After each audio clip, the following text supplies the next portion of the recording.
What's going on, everyone? Jack here from Half Chrome, and today I'm going to show you how to pair your Mavic 3 with your DJI RC. Now, initially this smart controller was only available if you bought the Mini 3 Pro, but now you can buy it separate for about $300. Plus, we'll talk about why I think this is the remote you want. You don't want the smart controller. Stay tuned, we'll get into it.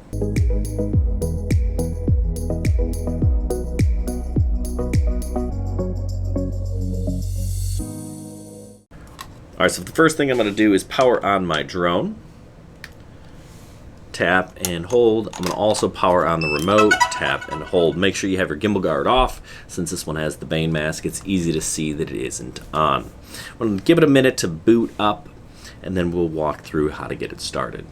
You're going to need to make sure you have the latest firmware. When you turn the remote on, it'll probably prompt you. But if it doesn't, the way to do that is to tap on Profile and Settings, and then you can check for firmware updates. If we check on that, we can see that our firmware is up to date. Now, to switch to the Mavic, what I need to do is go ahead and tap on Connection Guide. And you can see now I have two options. I have the Mini 3 Pro, or I have the Mavic 3. I'm going to tap on the Mavic 3.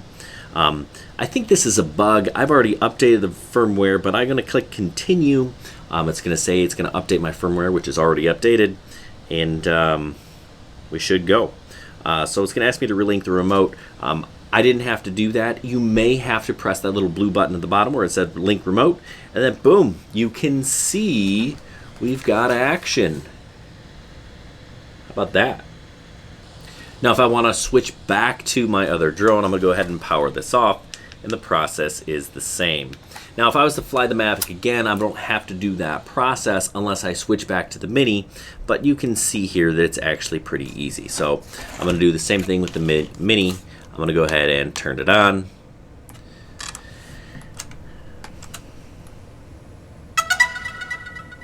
Once it boots up, I'm going to go ahead and click Connection Guide. And then I'm going to choose the Mini 3 Pro. Again, this I think is a glitch that will be worked out in the future. I have to tell it that the firmware is consistent. Click Continue, and then I may see unable to connect to aircraft. If I tap that button, it'll connect. Otherwise, I just wait and it will.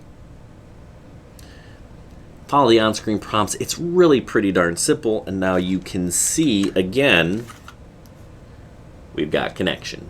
So obviously having a built-in screen is really nice. You don't have to worry about your phone. You don't have to worry about your phone dying or getting phone calls in the middle of flight. So this 5.5-inch screen, 700 nits of brightness, that's really good. I flew this thing on the beach with the Mini 3 and it worked really well. It is definitely an upgrade from the RC N1 controller. You have two gimbal wheels, one for a gimbal actually, and then this is to zoom. Plus you have two customizable buttons instead of one. You can actually program these customizable buttons as well as customizable button plus gimbal wheel to change things like exposure value or ISO or shutter speed or whatnot. So this thing is $300. The other smart controller is $1,000. So why would you want that? Well, it is a little bit brighter at 1,000 nits. So if you fly in incredibly bright situations, maybe you need that, or maybe you need that really bright screen. That's up to you. Now note that remote controller is heavier than this one. This one is really nice and light. The other added bonuses that I see with that controller is that it runs its full Android operating system. I'm sure somebody can root this and figure it out because it is an Android operating system, but I can't download apps on this one like I can that one. The other thing that I think is actually the biggest deal for some people is that one has HDMI out and this one does not, at least not yet. I mean, there are two micro USB-C ports here, so in theory, maybe a firmware update could do that if they built that stuff in. But if I was doing, say, a commercial shoot and my director needed to see my video, yeah, then I'm going to have that remote. Now, currently this is working with the Mini 3 and the Mavic 3. Now, on DJI's website, it does say that it will be compatible with other aircraft in the future, and it should be compatible with pretty much everything that uses the RC N1 remote. That's the Mini 2, the Air 2S, the Air 2, and then these two drones as well. So hopefully that comes, we'll see. I guess it could probably even work with a DJI FPV drone, maybe. I don't see why not. So it runs O3 and O3 Plus, probably runs O2, who knows. Now, I actually think that the Mavic 3 and this smart controller is a great combination, but I also think having these two drones is a really good idea if you're a professional. This is by far the best professional tool out there. But this is a heck of a backup drone, right? If you have some issues with your Mavic 3, and that's happened to me before on a shoot where I couldn't get this bird in the air, and that was my fault. It was a faulty card issue, it turned out, but I was panicking, just grabbed my mini drone and flew that. I got really good footage.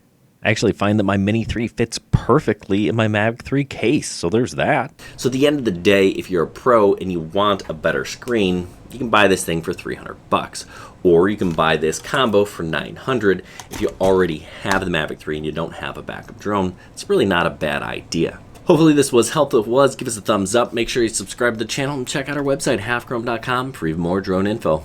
Good luck, everyone, and happy flying.